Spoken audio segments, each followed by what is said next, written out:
gaara namaaf garaa laafu. Amma fakkeenyaaf osoonii fi ati karaa deemtuu nama du'aara dhufta maal goota? Dhiiftee bira qotte. Atilleen akkana du'u malta. Warra akkanatti karatti hafanii jechuudha. Gaarri kuni akkanatti ol qaqqabattee qabachaa deemte. Khalaas kan si himu jiru jechuudha. Kutte kaasisoo wajjin deemu si qabuu hin danda'u si baasuu hin danda'u deemu kan waliin dhufte si godhus waan ajaa'ibaati. Amma hoo maaltu ta'e? Amma deemesinis jabaa dhufeessinis jabaa gaaf dhuftees jiraachuun waan jabdu. Assalamu alaikum warahmatullahi wabarakatuh. Jira jirtu hordoftoota YouTube channel Khoti nagaa fayyaa naa qabdanii isiniin jecha arraan tana ani xiqqishoo waa'ee gartee jireenya karaa kanaa akkamitti namni keenya biyya arabaa dhufa akkamitti garuu ammaan tana galaa jira akka dur itti galuu fi akka amma itti galaa jirus akka dur itti dhufuu fi akka amma itti dhufaa jirus xiqqishoo isiniif dubbachuudhaaf hin dhufee. Wanti kuni maali yooniif kannaan jettan taatan warri as keessa jiru silaa'oo akka itti dhufanii beeka garuutu warroottan akka keenya kana jireenya baqaa hin dhabdamin takkaahuu jireenya hamaa hin dhabdamin akkasuma ammallee warroottan biyya jiraniif wantiin ani xiqqishoo asirratti dubbachuu barbaadu waayuma kanaati jechuudha. Kanaaf viidiyoo kana hamma dhumaatti daawwachuudhaan waan jiraa asirraa akka barattan abdiin qaba. Ammoo warroottan gara chaanala keenyaa dhuftan like subscribe godhuudhaan nu jajjabeessaadha. Subscribe yeroonii fi takkaa'uu maatii YouTube channel kanaa yeroonii fi taatan yeroo duraatiif jechuudha. Mallattoo bilbila sanii mataarra dhawa. Akka viidiyoon kiyya ammoo direct isin bira geessu godha. Like ammoo nutti hin qusatinaa bilbila kee qaba tuqi. Rakkinan qabu. Maalif waan silaa nuti walii godhuuf nu qubsaa laayikii kaname mee laayikii kana nu qubsaa maaliif nu gammachiisa waan ta'eef kanaaf laayikii nu cinaa dhaabbadhaa gaaf namni isinitti himate ammoo isin nu beekaadha tolchaa keessa gajjabeessaa nu beekaa isinin jechuu barbaadeetuma. Kanaaf gaa akkuma beekamu ganda arabaa kana dhufuun duraan hedduu takka jabaataa jechuudha. Okay hoggaaniif dhufte garuutu jiraachuudhaaf xiqqishoo salphaadha haa sodaatulleedha salphaadha garuu ammaan tana dhufuulleen ni jabaatti jiraachuulleen ni jabaatti galuulleen ni jabaatti. Ajaa'iba maaliif jennaan akkuma beekamu isinuu argaa jirtanii jechuudha. Osoo waliif nuti furmaataa jennu mootummaan keenya noo akka ta'e jira haateenyaa miti warrichi jiran shakkiidha paaspoortii hin qabanii nuun jira. Kanaafu mee kana keessan deemnu kun waan biraa bakka biraan nama geessa kana dhiifnee haa bira kun. Garuutu gaaf duraa karaa Jabuutiin illee nu dhufanii karaa Somaaliitiin illee nu dhufan jechuudha. Okay. Rakkinni karaan Somaalii qabu karaan Bosoosoo rakkinni qabu duraan karaan dheeraadha. Karaan bahararra deemsanii sa'a dheertuu siin deema jiru. Garuutu kan Jabuutii kuni sa'a gabaabduudha. Booddeen kana jechuudha. Ati gabaabdumattuu karaa Jabuutii kan namni itti deebi'ee yeroo asaantu jechuudha. Garuu ammoo nuti gaaf dira dhawaarraa kaanee Jabuutii dhufuudhaaf deemnu dirqama bassoo kiiloo 3-4 uffannee deemna jechuudha. Isinii gale dirqama bassoo kiiloo 3 yookaan 4 haga 5 akka humna teenyaatiin fe'annee deemna jechuudha. Bishaan ammoo gaarona yookaan dabbaa diimaa khazeeta hayaat chiif kan jedhamu sanitti guuttannee deemna jechuudha. Gaaf ammoo bishaan kun nurraa dhume bishaan kana balfuun hin jirtu jechuudha. Gabaabdumatti bishaan fokkotaa fadhiyoonii fi agartees waraabbachaa deemtaa jechuudha. Okay. Honkana hoggaanii fi ammoo ati kaatee Jabuutii dhufte ammaas achitti doonii hoggaanii fi qortu rakkinuma akkanaa kana keessa dabraa deemtaa jechuudha. Maaliif si takkaa bahar kana argee hin beeyne si haadhaa fi abbaa keetiin addaan bee hin beeyne gaaf ati kaatee bahara san akkasitti agartee doonii tana qortu akka waan gartee dhiiroo yoonii fi kaniifiin asiin duutaate ani abbaa kiyya ganaan arkuu akkamiin taha ani haadhati yeganaa hin arku akkamiin taha dhiiroo jireenyi kiyya fuulduraa kuni maal fakkaata maalittiin baha ammoo biyyaan itti deemu tana niin dhaqamoo irraa hin galamoo karatti nafa kana hundaahu qabatteet yaada kee osoo garaasa jiru yaada hedduu takka rakkachaa kaatee dooni qortu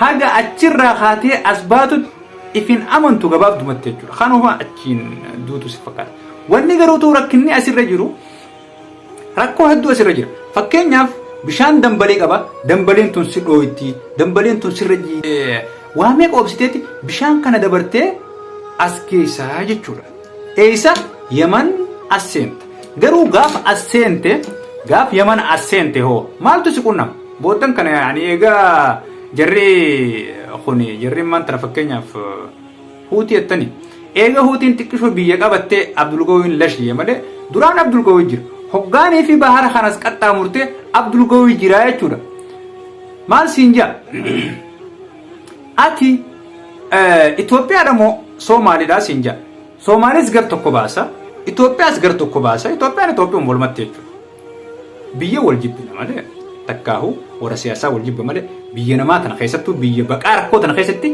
Itoophiyaan ijuma takkaan silaala akkasitti gaa Abdulgawwiin kun maal si godha si oofee achirraa adda si baasee ganaa maallaqa buusii bakka kanaatiin si geessaa achiin si geessaa suudiin si geessaa jechuudhaan si sobaa jechuudha maallaqa san yoo sirraa harkate yoo sirraan argannees ammoo waan suukanneessa kan sirratti hojjetus jira wantoota suukanneessaa jechuudha waan ilma namaatiif hin tolle waan ilmi namaa kuni garuutu akkas wal godhaayee hin jenne waan ilmi namaa kuni akkas wal godhaattee hin yaadatu akkasii godhee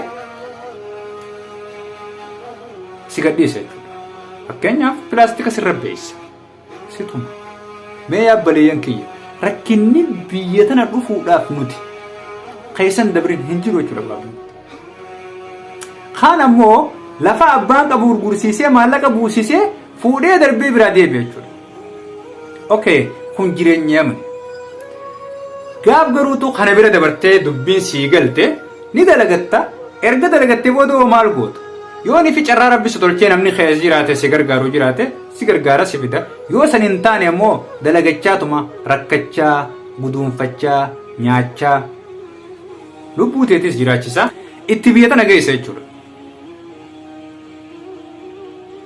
okay ammaan tana gaaf yaman irraa illee ammaan tana deemuudhaaf biyya tana dhufuudhaaf kaatu maal goota yaman keessaa gadi deemtu nagaumaan deemta garuutu ammoo hoggaanii fi yaman keessaa bahuu deemtu nama wal quban qabdu ati akka bineensaan nama dheessita jechuudha ati akka bineensaatti nama dheessita jechuudha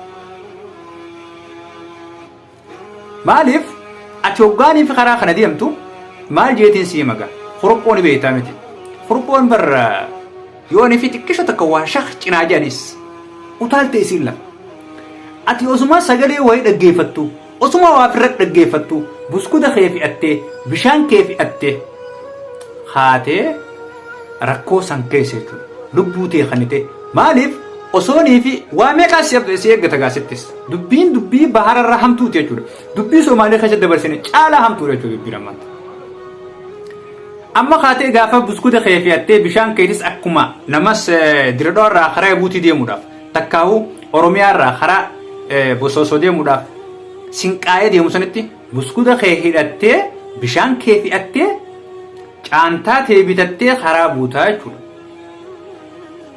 yaabbalee kiyya rakkina ilmi namaa warri biyya Arabaa dhufe keessa dhufu kan dhaggeeffadhaa viidiyoo tanarra okay erga karaa buuteen boodatti waan ajaa'ibaatu si dura jira maaliif gaarri biyya tanaa gaara namaaf garaa laafuu miti dhagaa namaaf garaa laafuu miti wallahi lazim dhugaan isinin jaa warri karaa kana beektan ni beektan warri garuutu karaa kana hin beekne dhugumaan isinin jaa amma fakkeenyaaf osoonii fi ati karaa deemtuu nama du'aara dhufta kadhadhabee takkaa'u dheebuudhaan du'e takkaa'u waan nyaatee dhuguu dhabee du'e yookaan ammoo deemuu dadhabee karaa kana dhukkubsatee du'e amnarraa hafuu dadhabee kana dhufta maal goota dhiiftee bira qotta jechuudha atilleen akkana du'u malta nama kana eessaa akka deemu amma fakkeenyaaf obboleeyyan keenya warroottan Suudii takkaa'u biyya Arabaa tan dhufna jedhanii karatti hafan hangan qabu jechuudha warra akkanatti karatti hafanii jechuudha. Isinii galee warra akkanaa kanaa jira. Okay, ati ammoo imaltuu tana keessatti amna deemtu tana keessatti gaarri kuni akkanatti ol qaqqabattee qabachaa deemtu jechuudha. Akkanatti laayina tokko qabattee yoonii fi asiin hubadhu. Amma fakkeenyaaf laayina kanarratti yoonii fi asiin takkaa'u gunguuftee takkaa'u guufattee kutte khalaas kan si himu jiru jechuudha. Kutte ka asiin si wajjin deemu si qabuu hin danda'u si baasuu hin danda'u jechuudha. Qarree tana keessa hallayyaa hamtuu tana keessa hallayyaa shayxaanaa hallayyaa jinnii tana keessa akkasitti eeggata. Gara tokkoon mootummaa sodaachaa, gara tokkoon qarree sodaachaa, gara tokkoon dhiiroo laftinis ni qabbanuuti. Anummaan kuni waan kana hunda dabree dhiiroo akka namaatti jireenya kiyya niin gaggeessaa his jettee itti yaada. Bakkaa yaade niin gehaas jechaa abdachaa imaltuu ta'e itti fufaatuma deemtu. Garuu gaafa rabbiin kana bira si dabarsee rakkoo dila kanaas dabartee biyya namaa tana dhufte osoo neefi san hin ta'in rakkinni namni keenya walirraan ga'us hedduudha jechuudha. Fakkeenyaaf yoonii fi ati kan maallaqa qabdu taate yoonii fi kan namni achirraa si kaase san namni bakka sanirraa si kaase sanii akka tasaa mootummaanis qabdee kutuu ni malti. Akka tasaa ammoo innillee yaada isaa jijjiiruu mala. Gaaf nama kanarraa fuula dhabde wanni obboleessi kee kasilaa karaa kana siin deemu kan waliin dhufte si godhus waan ajaa'ibaati jechuudha. Kana garuutu olumaaf dhiifna kan karaa kana dhufe ni beeka waan jiru kana waan dubbannu hin qabnu jechuudha. Kana numa dhiisna. Garuu erga biyya tana dhufte duraaniif xiqqishollee taatu sodaa hin qabdu. Yooniif kaatee bakka hojiitti baadiyyaa harkatte ni hojjetta. Atummaan nama jabaa obsa qabu yoo taate. Garuu yoo obsan qabaan nagaasan nasiiba keeti. Kanaaf obboleeyyan kiyya adeemsi kuni hoggaaniif as dhufte xiqqishoo rahaanii argatta.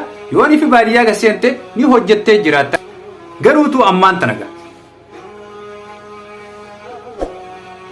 Osoon ifi akkanaan jirtu mootummaan si qabdi kabajaan si galchiti jechuudha.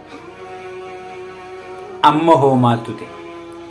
Amma deemisinis jabaa, dhumiisinis jabaa, dhufeensinis jabaa, gaaf dhuftees jiraachuun waan jabdu hedduu jireenyi kee kun sodaan guutamuudhaan arraan qabama moo boruun qabama osoon ifi waa firratti eeduu sirratti utaalanii ol si darbadda.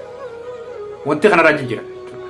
Wanti kanarraa jijjiiramne adeemsi deemsaa jabaadha. Garuutu ammoo biyya tana keessa jiraachuun laafa. Amma waan san hundaa jabaate. Jiraachuunis jabaatte, galuunis jabaatte jechuudha. Maaliif warri biyya tanaaf irraa nama galchuudhaaf rakkina hin qaban. Garuutu warri biyya teenyaa hoggantoonni biyya teenyaa rakkoo guddoo qaban jechuudha. Uummanni kuni isaa fi rabbi malee hin qabu. Uummanni kuni jireenya isaa jijjiiruudhaaf biyyaa deema. Jireenya isaa fooyyessuudhaaf itti rakkannaan jireenya isaa itti qallannaan gandaa deema. Uummata kana garuutu mootummaan biyya teenyaa nuu akka ta'e jirti jechuudha. Kanaaf isaanis rabbi ifaa beeksisu. Ammoo osoo rakkoo kana hunda arku namni keenyaas amma fakkeenyaaf yeroolee viidiyoolee hedduu dheeressuun barbaadu osoo rakkoo kana argu jechuudha namni keenya warroottan dheengadda 42 sanii wajjiin kara biyyaa gale kan arraantina deebi'ee as keessa jiru jira jechuudha. Kanarra deebi'ee as keessa jiru. Ka ammallee wanni kana isa eeggattu jira jechuudha. Ka ammaas as deebi'ee karatti fees ni jira. Kanaaf yaa obboleeyyan kiyya rabbii isinuma sodaadha. Obboleeyyan keessan asii rakkoo keessa jiran. Ammoo isin rakkoo tana keessaa baatan galtan rabbii yaa asitti asin deebiina. Rabbi sodaadha biyya namaa tana khalaas gahe. Akka durii miti biyyi jijjiiramtee jirtu biyya namaa kanatti isin deebina. Kanaaf obboleeyyan kiyya rakkina kana wanneen isiniif qooduu barbaadeef akka isiniif galaa ta'uuf akka isin beeytaniif warri jechuudha rakkina kana hundan arkin warri biyya namaa deemtanii hin argin rakkoo kana ammoo bara akka itti dhufne kanuma nama biraa irraas qoradha akka itti jirrus kanuma kabajaan hin jirtu jechuudha gabaabdumatti biyyi namaa biyya namaati.